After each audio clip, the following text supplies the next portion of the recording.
Anda masih bersama kami di iNews Siang, pemirsa.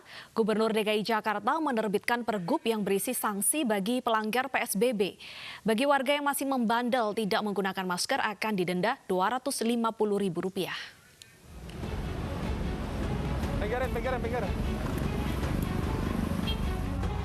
Petugas menghentikan pengendara motor karena tidak mengenakan masker. Setelah didata, pengendara itu kemudian diberi surat teguran. Maskernya ketinggalan atau gimana, Mas? Ketinggalan di tempat kerja. Ketinggalan. Oh, di tempat kerja. Berarti dari semalam masih di tempat kerja ya? Iya, semalam. Penindakan bagi pelanggar PSBB termasuk warga yang tidak mengenakan masker hingga kini masih berupa surat teguran. Sanksi denda sebesar Rp250.000 akan diterapkan Pemprov DKI Jakarta setelah proses distribusi masker ke sejumlah wilayah selesai dilaksanakan. Jadi kalau ada warga yang tidak punya masker, bisa datang kelurahan untuk minta, akan diberi. Lalu pembagian masker juga sebentar lagi akan tuntas. Sesudah tuntas, baru nanti sanksi denda itu diterapkan. Sebelum tuntas pembagian masker, sanksinya bentuk peringatan. Kan ada sanksinya bentuknya peringatan tertulis. Peraturan Gubernur DKI Nomor 41 Tahun 2020 mengenai sanksi bagi pelanggar PSBB akan menjadi landasan hukum petugas. Pemprov berharap masyarakat disiplin dalam menerapkan pembatasan sosial berskala besar. Tim Liputan iNews melaporkan. Sejumlah kios dan lapak pedagang kaki lima di Pasar Tanah Abang, Jakarta Pusat kembali beroperasi meski wilayah DKI Jakarta masih menerapkan status pembatasan sosial berskala besar. Di Blok G, trotoar di bawah jembatan multiguna Tanah Abang hingga pasar binaan warga Jati Baru, sejumlah pedagang masih menggelar lapak dagangan mereka. Pedagang pakaian anak, dewasa hingga busana muslim mengaku tidak punya pilihan selain nekat berjualan guna memenuhi kebutuhan sehari-hari dan membayar uang sewa lapak dan kontrakan. Bantuan sosial dari pemerintah hingga fase kedua PSBB tidak kunjung diterima.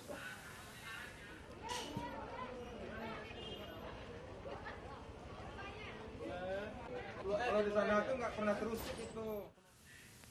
Dan kita langsung pantau kondisi terkini di Pasar Tanah Abang. Ada rekan Yosefina Damaris di sana. Ya Yosi, apakah tampak petugas Satpol PP yang mencoba untuk menertibkan para pedagang PKL?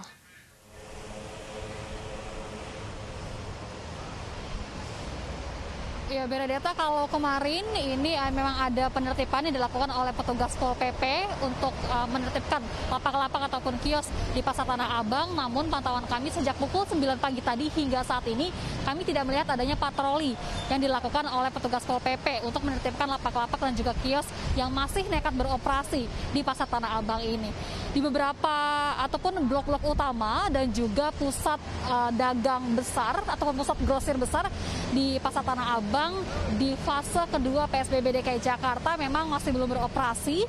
Namun tadi kami sempat menyisiri beberapa titik seperti misalnya di area Blok B, kemudian juga di trotoar dekat jembatan penyeberangan multiguna dan juga di pasar binaan warga Jati Baru. Ini masih ada beberapa lapak seperti misalnya kios dan juga pedagang kaki lima yang menjajakan dagangan mereka. Mayoritas adalah mereka yang menjual pakaian, baik itu pakaian anak-anak, dewasa hingga busana muslim.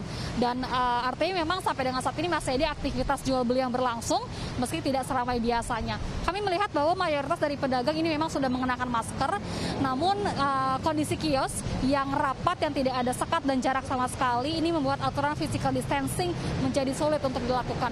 Lagi-lagi kondisi ekonomi yang sulit, yang tidak menentu di tengah pandemi COVID-19 ini menjadi alasan dari para pedagang untuk nekat tetap berjualan.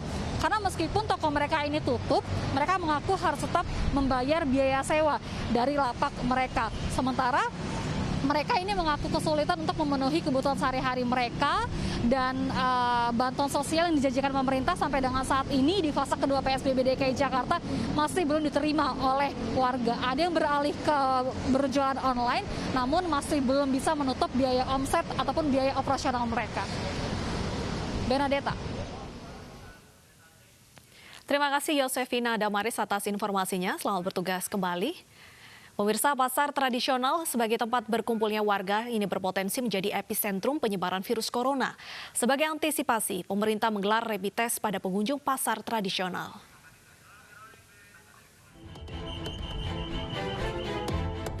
Pada hari pertama rapid test COVID-19 di pasar tradisional Kota Makassar, petugas memeriksa seluruh pengunjung pasar. Petugas mengambil sampel darah dari sekitar 600 pedagang, pembeli, hingga juru parkir. Hasil rapid test menunjukkan salah satu pengunjung pasar positif virus corona.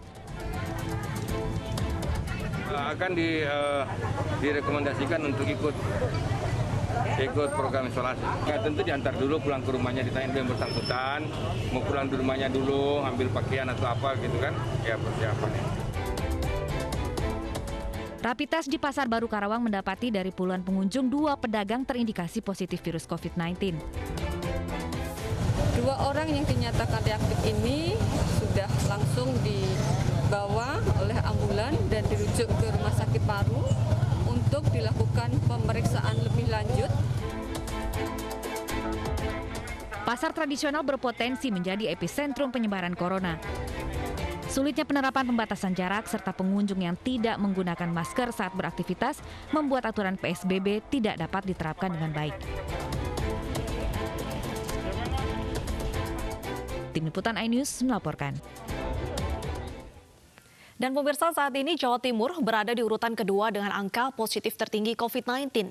Bahkan 38 kabupaten kota di Jawa Timur kini telah menjadi zona merah seluruhnya. Penyebaran COVID-19 di Provinsi Jawa Timur kian mengkhawatirkan. Jawa Timur kini menjadi provinsi dengan jumlah positif corona terbanyak kedua setelah DKI Jakarta. Dalam sehari, tercatat ada penambahan 115 warga Jawa Timur yang positif corona dengan jumlah terbanyak di Surabaya, Sidoarjo, dan Lamongan. Dengan munculnya 1 pasien positif corona di Kabupaten Sampang, maka 38 kabupaten kota di Jawa Timur menjadi zona merah seluruhnya. Yang juga harus diwaspadai adalah munculnya jumlah orang tanpa gejala yang mencapai lebih dari 12.000 orang. Dengan ini maka total kasus positif se-Jawa Timur mencapai 1.649 dengan jumlah warga yang dalam kondisi masih dirawat, artinya belum konversi negatif atau istilah sederhananya dikatakan belum sembuh, mencapai 1.213 warga. Kumulatif ada 274. Dari data tim tracing Jawa Timur, saat ini di Jawa Timur ada 52 klaster penyebaran COVID-19. Di antaranya adalah Asrama Haji Sukolilo Surabaya dengan 167 kasus, Pondok Pesantren Temboro Magetan dengan 46 kasus, PTHM Sampurna dengan 77 kasus, termasuk juga klaster mal yang ada di Surabaya. PSBB di kawasan Surabaya Raya rencananya akan diperpanjang hingga 25 Mei 2020. Dari Surabaya, Jawa Timur, Rahmat Ilyasan, iNews melaporkan. Dan pemirsa, kami akan berbincang langsung dengan Ketua Umum PB Ikatan Dokter Indonesia, Bapak Daeng M. Fakih. Selamat siang, Bapak Daeng. Selamat siang. Baik, Pak Daeng, pemerintah Indonesia ini akan melonggarkan aturan PSBB dengan alasan faktor ekonomi. Bahkan sejumlah transportasi juga sudah beroperasi. Jika kita melihat perkembangan COVID-19, apakah tepat melonggarkan PSBB saat ini? Ya, ini saya rasa bukan tepat, tidak tepat ya, tapi ini pilihan yang sulit. Pilihan yang sulit karena satu sisi melihat dampak ekonomi yang luar biasa, satu sisi juga melihat dampak masalah kesehatan. Yang paling penting bagi kita sebenarnya, apapun yang kita pilih kebijakan itu harus disadari betul dampak ya dan konsekuensinya. Sehingga kita harus bersiap-siap melakukan penanganan yang baik kalau kita memilih salah satu dari kebijakan itu. Kalau kita memilih melonggarkan, itu pasti akan beresiko, menurut pendapat kami ya, profesional medis, itu akan beresiko memperluas penularan dan mempercepat penularan, peningkatan penularan. Oleh karena itu harus dibutuhkan ekstra penanganan dalam rangka pengawasan, dalam rangka pendisiplinan, itu harus ekstra petugas di lapangan harus lakukan. Dan ini tidak mudah, ya, tidak mudah. Dan kami yang khawatir akan terjadi kebocoran-kebocoran dalam rangka pengawasan tadi. Sehingga memang kita harus betul-betul kalau memilih salah satu opsi dari kebijakan itu, kita harus tahu konsekuensinya dan kita harus berusaha semaksimal mungkin menutupi konsekuensi yang dengan skenario terburuk. Itu yang harus kita kerjakan. Baik, Pak Daeng, terkait dengan rencana usia di bawah 45 tahun ini akan kembali bekerja karena takut akan menimbulkan PHK. Sebenarnya pemetaan yang tepat ini berdasarkan umur atau lebih baik berdasarkan wilayah? Ya, kalau berdasarkan wilayah ini memang beberapa ya. Setahu saya Jakarta memang nampak agak menurun, tapi bukan berhenti ya. Jumlah penularannya yang agak menurun. Tetapi tetap pertambahannya tetap ada. Nah, sekarang bergeser ke beberapa daerah di luar Jakarta, seperti Jawa Timur, itu sekarang sudah peningkatannya cukup besar ya. Kemudian Sulawesi Selatan kalau di luar Jawa ya, itu juga cukup besar. Sehingga memang secara nasional kita tahu bahwa kalau dari segi daerah peningkatan kasus ini bukan tambah sedikit, tapi dari data yang disampaikan oleh pemerintah itu justru lebih banyak ya. Seperti data kemarin itu sudah penambahan kasus yang positif itu mencapai 484 per hari. Malah beberapa hari yang lalu itu sampai menembus angka 500. Jadi sebenarnya di kita ini kalau dari segi wilayah dan kumulatif se-Indonesia, pertambahan kasusnya banyak. Memang kalau pemetaan berdasarkan umur, yang paling banyak terinfeksi dan juga kasus kematian paling banyak itu di antara umur 46 sampai 59 tahun. Mungkin faktornya adalah beberapa yang 46 ke bawah itu imunitasnya lebih baik, ya. Kemudian mungkin penyakit-penyakit kronis atau penyakit komorbidnya mungkin lebih sedikit dibandingkan dengan umur-umur yang di atas 46.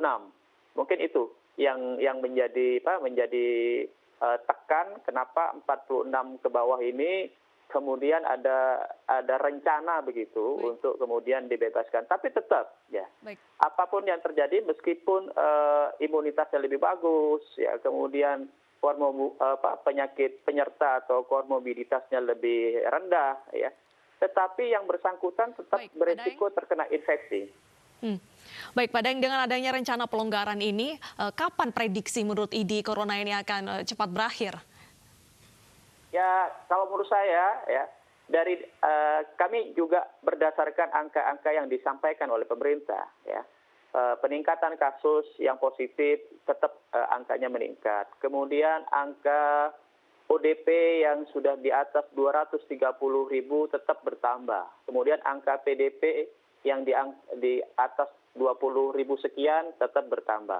Oleh karena itu, dengan skenario rencana pemerintah untuk melakukan pelonggaran, ada baiknya nih saran kami, pemerintah bersama seluruh stakeholder dan dibantu oleh pakar-pakar epidemiologis untuk membuat pemodelan baru dengan intervensi terkini biar mengetahui kapan kira-kira puncak dan kapan kira-kira target melandai. Karena ini perubahan kebijakan, sehingga kalau perubahan kebijakan sebaiknya memang harus ada pemodelan baru yang dilakukan oleh pemerintah, didampingi oleh para stakeholder dan para ahli epidemiologis.